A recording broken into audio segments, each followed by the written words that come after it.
Централен дневник на К1 заврши средбата на еврокомесарот Хан и лидерите на политичките партии. Хан по средбата истакна дека на пат е постигнување договор за решавање на политичката криза во земјава и најави нова средба за следната недела во Брисел. Тој додаде дека е договорено до крајот на април идната година да се одржат предвремени избори, но важно е земјата претходно да се подготви во смисла на изборниот законник и ревизија на избирачкиот список, како и да се задржи понатамошното спроведување на сите препораки на Европската Унија. На средбата покрај лидерите на политичките партии присуствува евроамбасадорот во Македонија Иво Ораф и американскиот амбасадор Джес Бејли. Со останатите настани продолжуваме веднаш по најавите за денешниот ден. Угостителскиот објект Инбокс примери поттик за самовработување преку владините мерки. ВМРО ДПМН е со реакција, СДСМ повторно ја манипулира јавноста. Општина Велес за палмите не потроши ни 1 денар. 80% од автопатската делница Милодиновци-Штип пробиена.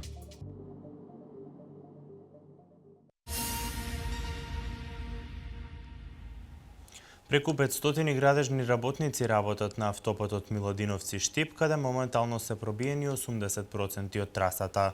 Во моментов работат 2200 лица на вкупно 230 км патна инфраструктура, од кои 130 км се автопатишта. Ова денеска го истакна министерот за транспорт и врски Владо Мисајловски при посетата на прва секција од автопатот Милодиновци-Штип на потегот кај селото Средно Коњаре. Се интензивира изградбата на автопатот Милодиновци-Штип. Вкупно 2200 лица се ангажирани во изградба на 230 км патна инфраструктура, од кои 130 км се автопатишта. Изградбата на автопатиштата во Македонија, покрај тоа што представува инвестициски бум, овозможува сигурна работа за многу локални компании. Моментално работиме на преку 230 км патна инфраструктура. Од таа патна инфраструктура 130 км се само автопатишта. Ова е инвестициски бум што го доживува Република Македонија. Во моментов паралелно се работи на делниците Кичево-Охрид, каде работно се ангажирани 900 работници. 700 работници градат на автопатската делница Демиркапија Смоквица, а 100 на Велес Катланово. Се работи на изградба или рехабилитација на 46 локални патни правци. Најдеме на Милодиновци-Штип, ова е првата секција која што работи нашиот подизведувач бетон. Како што знаете, 49% од сите целата работа има за на македонските подизведувачи. Мал дел го работат значи околу 10 км и остануват уште 30 км од значи од Свети Никола до Штип кој што го работи граните. Како што каже и министерот, имавме мал застој оваа година заради дождовите, меѓутоа со расчистувањето на времето веќе се започна интензивно да се работи и се зголемуваат машините и бројот на вработени може секој ден. На делницата Милодиновци-Штип, која што денеска ја посети министерот за транспорт и врски Мисајловски, завршена е изградбата на подпорните ѕидови. Во моментов се работи на 7 надвозници и на исто толку клучки.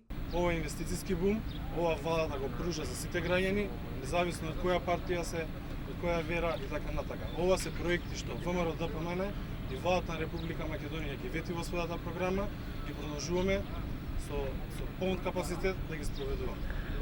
Покрај изградбата на автопатските делници, интензивно се работи и на 4 регионални и магистрални делници: Мавровјанови Маврово, Скопје Сончевград и Опаје Белјаковце Станчик, граница со Косово, како и изградба на патот Велес Кадрифаково.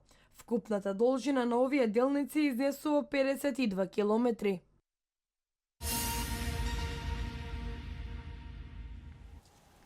Владините мерки за самовработување вродуваат со плод. Нов угостителски објект во Велес, отворен пред неколку дена, односно управителот на кафетеријата Inbox, во наредните 3 години ќе биде ослободен од плаќање при донеси. Целта на овие мерки е да се создаваат и креираат можности за сите невработени лица. Користејќи ги владините проекти за самовработување со кредитирање, за самовработување со кредитирање за невработени лица преку оперативниот план за 2015-та, млад велешанец започна собствен бизнис. Собственикот, односно управителот на кафетеријата Inbox, во наредните 3 години ќе биде ослободен од плаќање при донеси. Тоа е одлична можност за штедените средства да ги насочи кон дополнителни вработувања. Овие мерки се одлична можност за вработување на млади невработени лица и истите нудат многу бенефит или погодности како за работодавецот, така и за лицето кое се вработува. Овој пример е мотив за оние кои размислуваат за основање собствен бизнис, особено младите да ја искористат оваа шанса. Само за пример би истакнал 3 месеци за обука по 6.000 денари и 6 месеци по 19.000 денари субвенционирање од владата на Република Македонија за секое лице кое сака да биде вработено. Ова е само една од повеќето активностни мерки за вработување како на млади, така и на постари лица. Целта на овие мерки е да се создаваат и креираат можности за сите невработени лица, но и да се поттикнат сите оние кои имаат собствен бизнис, идеја или концепт за развој на собствена компанија да се активираат.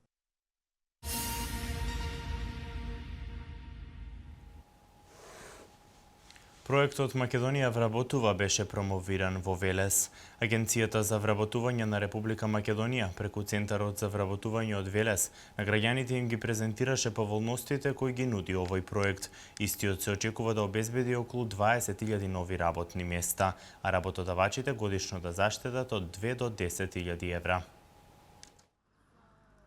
Од Велес стартуваше караван од промоции на Македонија вработува. На штандови и преку делење на флаери, граѓаните се информираа за она што го нуди овој проект. Преку отворена средба со граѓаните од Агенцијата за вработување велат дека го превземаат првиот чекор кон решавање на проблемот со невработеноста. Директорот Владко Поповски се надава дека голем број на граѓани од Велес и Велешко ќе најдат вработување токму преку овој проект. Самиот проект Македонија вработува предвидува најмалку 20.000 работни места. До сега се над 1200 и се уште расте тој број. Значи Македонија вработува си ги дава своите резултати, можеби се уште е рано бидејќи доста од компаниите кои што се заинтересирани се уште ги прашуваат условите, начините, постапките, кои се одговорностите, значи што треба да ги исполнат во надвошен период. Од Центарот за вработување во Велес, кој го спроведува отворениот ден, велат дека досега интересот за проектот е голем, исто како и за останатите мерки за вработување. Проектот Македонија вработува на работодавачите им ја нуди она потребна поддршка се со цел да го прошират својот бизнис, да отворат нови работни места, а на невработените граѓани им овозможува да полесно и побрзо да дојдат до вработување. На наше големо задоволство овој проект е широко прифатен и има позитивни реакции од работодавачите во нашиот град и очекуваме таа заинтересираност да продолжи во иднина и да се зголеми бројот на вработување. Со проектот Македонија вработува, опфатени се сите возрастни групи на невработени лица, како и нранливите категории на граѓани за чие вработување работодавачите ќе бидат ослободени од плаќање на придонеси за задолжително социјално осигурување и персонален данок на доход.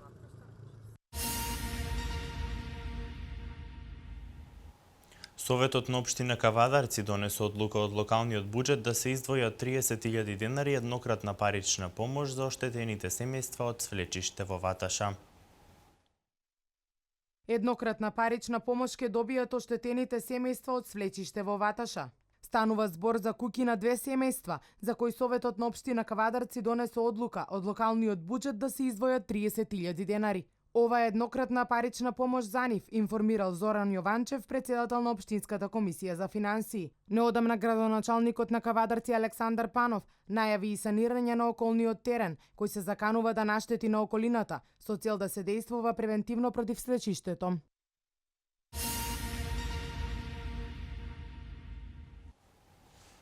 И ВМРО-ДПМН е со реакција за ново насадените палми во Велес. Од партиската говорница тие реагираа на обвинувањата кои вчера беа изнесени од општинската организација на СДСМ од Велес. СДСМ покажа негаторски однос за се што се работи во општина Велес, а тоа го покажа на вчерашната пресконференција. Овој пат им пречеше заседувањето на 46 палми во градот, а при тоа искажаа невистини со кои ја манипулираат јавноста, истакна од партиската говорница на ВМРО-ДПМН Петре Саздов. Според него, ваквиот однос е неодговорен, но и не е за изненадување. СДСМ побара од општината да соопштат колку пари од општинскиот буџет се потрошени за оваа намена. Како прво, засадените палми во Велес општината не ја чинат ниту еден денар. Истите се донација од страна на јавното претпријатие Македонски шуми, како дел од проектот за разобувување и хортикултурно уредување на градовите во Републиката низ Македонија. При тоа, заседувањето на овие дрвја е и во прилог на напорите на владата за пошумување на целата територија, при што во изминатите 3 години во Велес и Велешко беа засадени околу 455.000 садници. Саздов смета дека одговорна политичка партија поддржува секаков проект кој е во интерес на граѓаните и кој ги задоволува нивните потреби. Лицемерното и неодговорно е што Социјалдемократскиот сојуз покажува грижа за невработеноста само кога се опозиција. Во времето кога Социјалдемократскиот сојуз на Македонија го водеше градот на чело со вечниот кандидат градоначалник Аце Коцевски и господјата Весна Стојанова Богоевска како советник, бројката на невработени во Велес беше 15.447. За разлика од тогаш, до крајот на 2014 година, бројката на невработени граѓани се намали за 11.378 и изнесува 4.069. За овој податок, како што рече Саздов, говори и фактот дека околу 2000 наши сограѓани се дел од странските компании Drexel Meyer, Van Hol, Johnson Matthey, Johnson Controls. Наскоро 600 велешани ќе се вработат во Маркарт.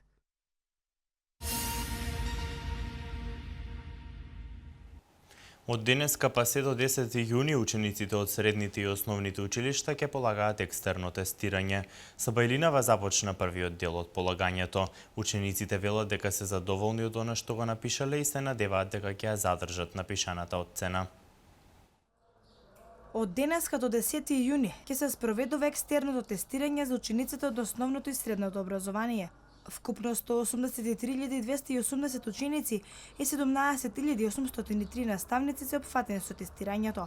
Во средните училишта полагаат ученици од прва, втора и трета година. Директорот на средното стручно училиште Коле Неделковски се надева на добри резултати од учениците. Значи, очекуваме дека учениците ќе се потрудат да дадат све од себе, да одговорат онолку колку што знаат и дека оценките се надеваме дека ќе бидат реални, поклопени оние што ги ставиле професорите и она што ќе го добијат учениците. Секако идеално ништо не постои, меѓутоа се надеваме дека ќе биде сето тоа во разумни граници. Истовремено и во основното училиште Васил Главинов се полагаше екстерно. Учениците беа поделени во 3 групи. Првата започна со решавање на тестот во 9 часот наутро, втората во 11 часот, а третата започна со полагање во 12 часот и 30 минути. Кај нас, значи, тестирањето почна на време.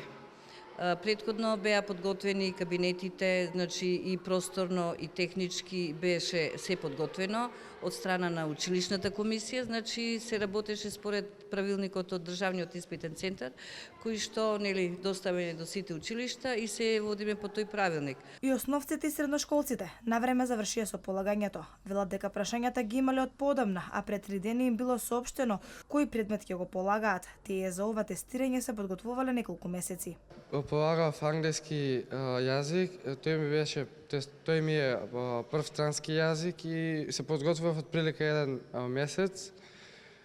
Не конкретно англиски, бидејќи 3 дена ни го даваат пред време и ги вежбав сите можни предмети што ги имаме од училиштето. Полагав математика, беше прилично лесно.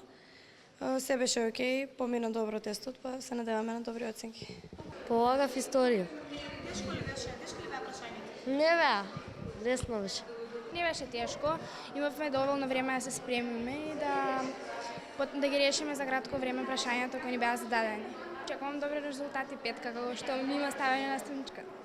За секој предмет се генерирани прашања во зависност од неговата застапеност во наставниот план. Односно, за предмет застапен со 1 час неделно се генерирани 100 прашања, за предмет со 2 часа неделно 200 прашања, за предмет застапен со 3 часа неделно генерирани се 300 прашања.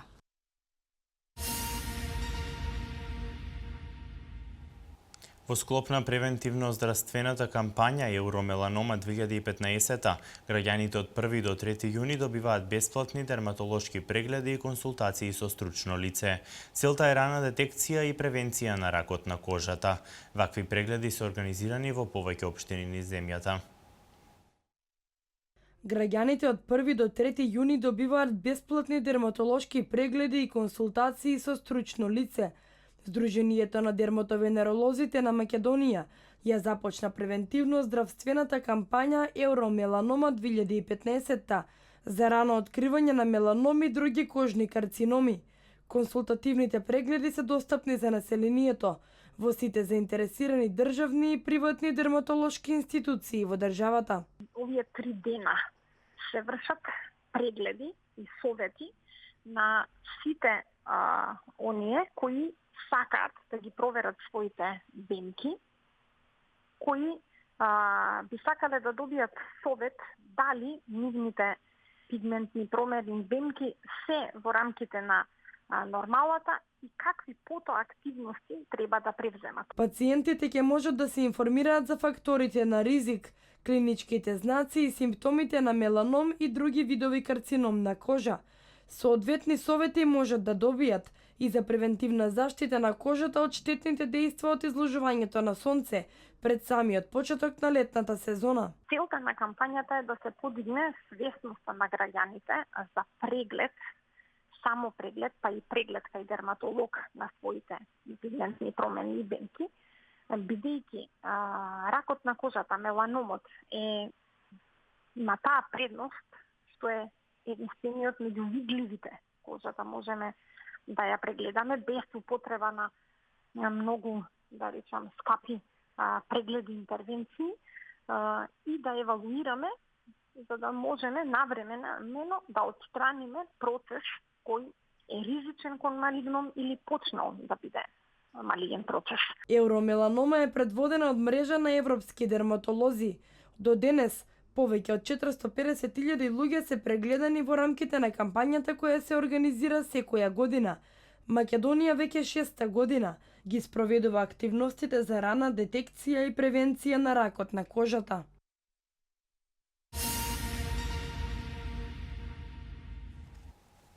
Нови 6 авиолинии од аеродромите во Скопје и Охрид. Кривичниот суд одлучува за втората група од демонстрантите пред влада. Вестите од Македонија во продолжение. Нискобуџетската авиокомпанија Визер во јуни и јули годинава ќе воведе нови директни линии од Скопје и Охрид до неколку европски градови. Ова го најави генералниот директор на ТАВ Македонија Зоран Крстевски. За сега од Скопскиот аеродром обслужуваме 26 дестинации на европските линии и една интерконтинентална линија за Дубај. Оваа година очекуваме од јуни и јули да се зголеми бројот на линии, тоа на патници за Фридрихсхафен, за Осло, Барселона, Нинберг и Хамбург, што ќе бидат обслужувани од нискобуџетната компанија Визер. Новите дестинации се согласно договорот за финансиска поддршка за воведување нови авионски линии од аеродромите во Скопје и Охрид за периодот од 2015 до 2018 година, подпишан помеѓу Министерството за транспорт и врски и Визер. Според Министерството, со воведување на новите дестинации се зголемуваат можностите за патување на македонските граѓани и посета на атрактивни локации што ги нудат овие градови во делот на туризмот, културните и спортските настани.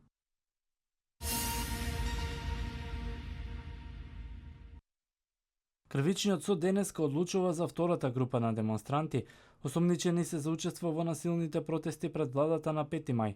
Биле дел од толпата што спречила службено лице во вршење на службено дејствие. Двајца од четворицето винети ја признаа вината, а останатите ги негираат делата. Пред 2 седмици пред судот излезе и првата група од 9 демонстранти. Но винетите демонстранти, судот им изрече 8 условни казни од по 3 месеци, а беше изречена и една казна затвор во време траење од 10 месеци. Против сите се водеше постапка за учество во толпа што ќе спречи службено лице во вршење службено дејствие.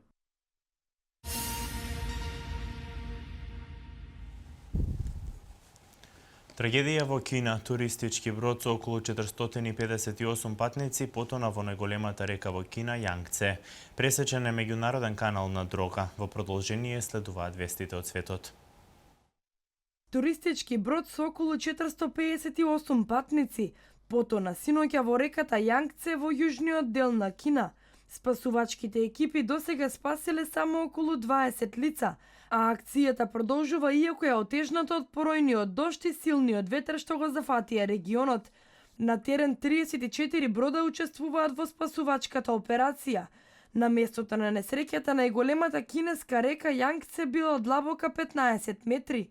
Според кинеските власти, сите лица присутни на бродот Донгфанг Жиксинг, односно 406 патници, 47 членови на екипажот и 5 представници на туристичката агенција организатор на патувањето, се државјани на Кина. Бродот пловел од градот Нанџинг кон Чонгчинг, место во југозападниот дел на Кина.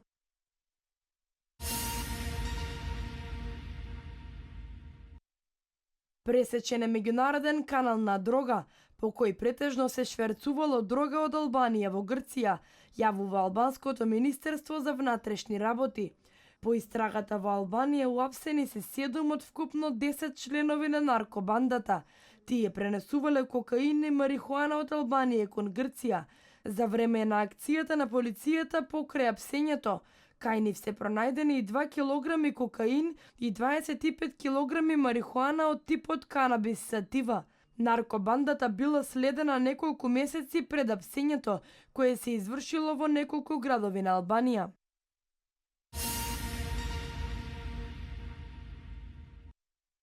Започнал да тоне сплав ресторан на реката Сава во Белград.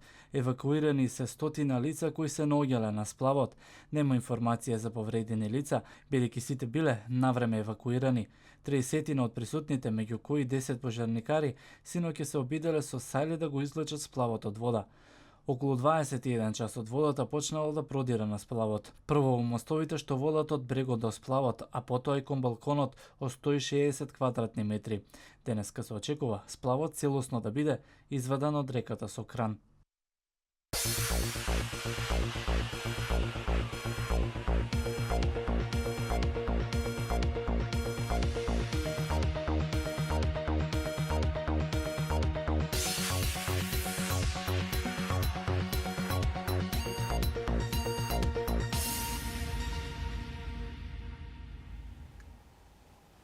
Одбојкарската репрезентација на Македонија ги започна подготовките во Маврово за Европската лига. Оформен е поширокиот список на ракометари за квалификациите за Европското првенство против Швајцарија и Чешка. Машкиот одбојкарски репрезентативен тим на Македонија, предводен од селекторот Жарко Ристоски, вчера ја направи првата прозивка во Маврово, каде ќе стартуваат подготовките за вториот настап во Европската лига. Во оваа почетна фаза од подготовките заминаа 11 одбојкари од вкупно 16 кои се најдоа на списокот на репрезентацијата. Николов оваа година нема да игра, додека Никола Ѓорѓиев доби дополнителни денови за одмор. Во текот на денешниот ден во тимот треба да се приклучат Ѓорѓовски и Симовски, а за четврток треба да се приклучи Јосифов. Во Маврово репрезентацијата ќе престојува до недела, каде особен пресврт ја даде на физичката подготвеност, додека веќе следната недела подготовките ќе продолжат во Скопје. Нашата репрезентација во Европската лига годинава се наоѓа во групата А со селекциите на Полска, Израел, Естонија, Данска и Австрија. Првиот дуел одбојкарите ќе го играат против Естонија, која настапот на овој шампионат го верификува пред неколку дена со победата над Шведска.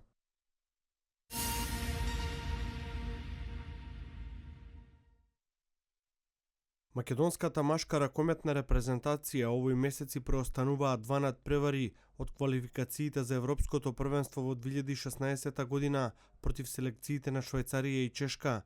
Селекторот Ивица Обрван го објави поширокиот список на ракометари на кои може да смета за предстојните дуели, па меѓу избраните повторно се најдоа Дарко Димитриевски, ветеранот Ренато Вугринец, како и Филип Миркуловски, кој се жалеше на повреда. Кирил Лазаров, кој ја освои европската титула со Барселона, ќе ги предводи нашите репрезентативци на 10 јуни во Сент Гален против Швајцарија и на 14 јуни во Скопје против селекцијата на Чешка.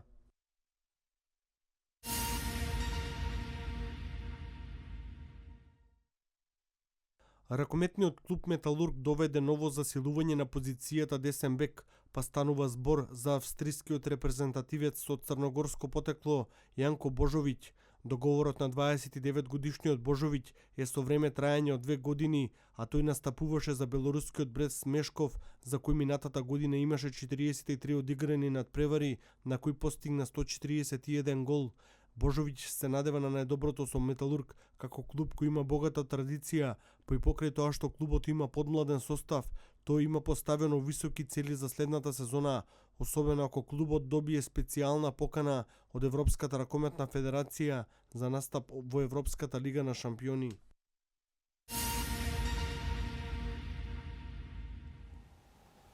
Екипите на Барселона и Реал Мадрид покажуваат заинтересираност за трансферот на Перо Антиг во шпанскиот кошаркарски шампионат.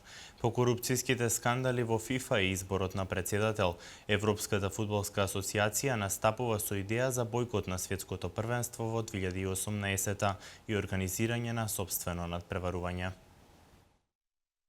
Кошаркарските гиганти Барселона и Реал Мадрид за следната сезона имаат сериозни намери да ги реконструираат своите клупи, па еден од целните трансфери на шпанските клубови е Перо Антиг, кој настапуваше во НБА лигата за тимот на Атланта. Договорот на Антиг за Хоукс е завршен, па доаѓањето на македонецот на европскиот континент може да прерасне во реалност, ако се земе во предвид фактот дека тој не заигра во финалната серија мечеви против екипата на Кливленд.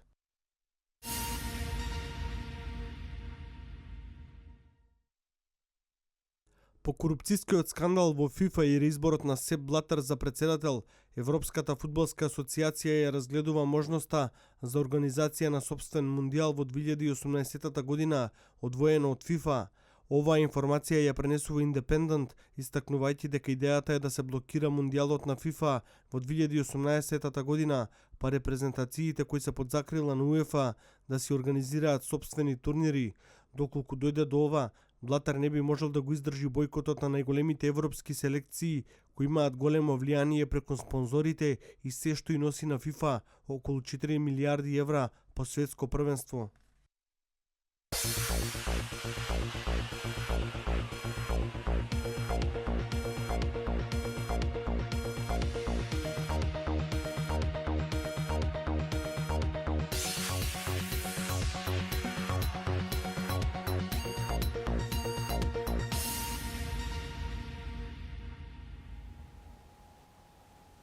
Денеска имавме сончево и топло време со повремени облачни периоди. За утре метеоролозите најавуваат слично време.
Ви благодарам на вниманието, почитувани. Останете и понатаму со програмата на К1. Пријатно.